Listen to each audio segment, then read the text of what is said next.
ملګرو سلامونه هیله ده چې تاسې ټول به روغ جوړ خوشحاله او سوکاله یاست د کابل پاغمان یوې سرسبزه ښکلې او رنګینې ساحې ته راغلي یو زړونه مو پکې باغ د باران هم ورېږي د باران څاڅکې دي ډي جی خالد میلمانه کړي یو دلته ډېر خوند کوي ټول ملګري راغلي دي باچا صاحب هم دی خوند یې وکړو ډي جی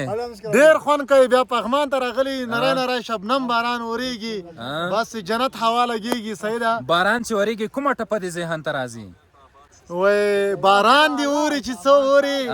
باران دی اوري چې څو اوري واوري دی نه اوري چې لارې بندوي نه واه پاچا څه شو پاچا چیرې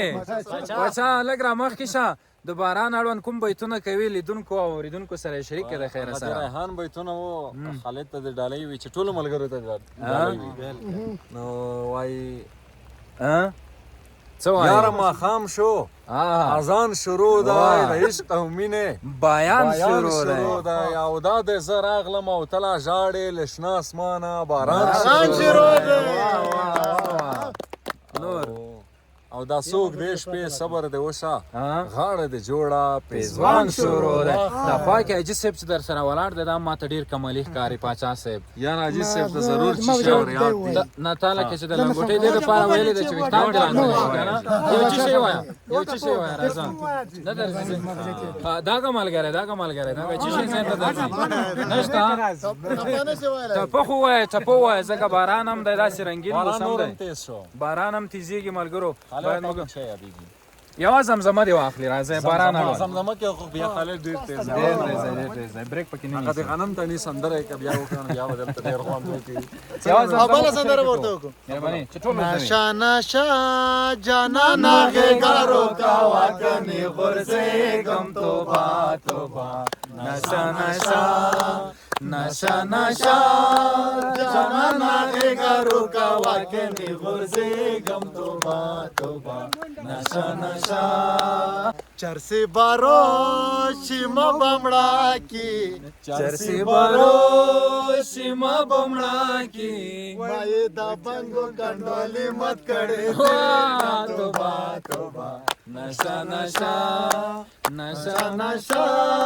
جانانا غیګارو کا واکنی غرزېږم توبه نشا پچیلم دواس کرواټي خوان کی پچیلم دواس کرواټي خوان کی لکه دوا باندې پسیاله خور کوي نه توبه نشا ملګرو باران هم تیز شو اوس منډه باید ترې واخلو ځکه چې باران راځئ چې څوک زر ورسېدل اوهو ملګرو خبره داسې ده چې باران تیز شو بس منډه به ترې واخلو که نه نو موږ داسې باران ایسار کړي وو حاجي صاحب ودرېږه که نه حاجي صاحب ته چیرې روان یې تیز یې که نه خوند یې وکړو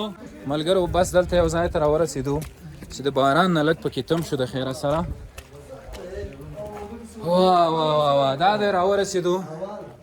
بس موږ سره اوسېږئ کولی شئ کمنټونو کې راته ولګئ چې په نورو کومو سیمو کومو ساحو کې ستاسې لپاره دا ډول ویډیوګانې جوړې کړو ناڅاپي ویډیو او ډېر زیات خوند یې وکړو هیله ده چې خوند مو ترې اخیستی وي ډېره مننه ښې شېبې ښه وختونه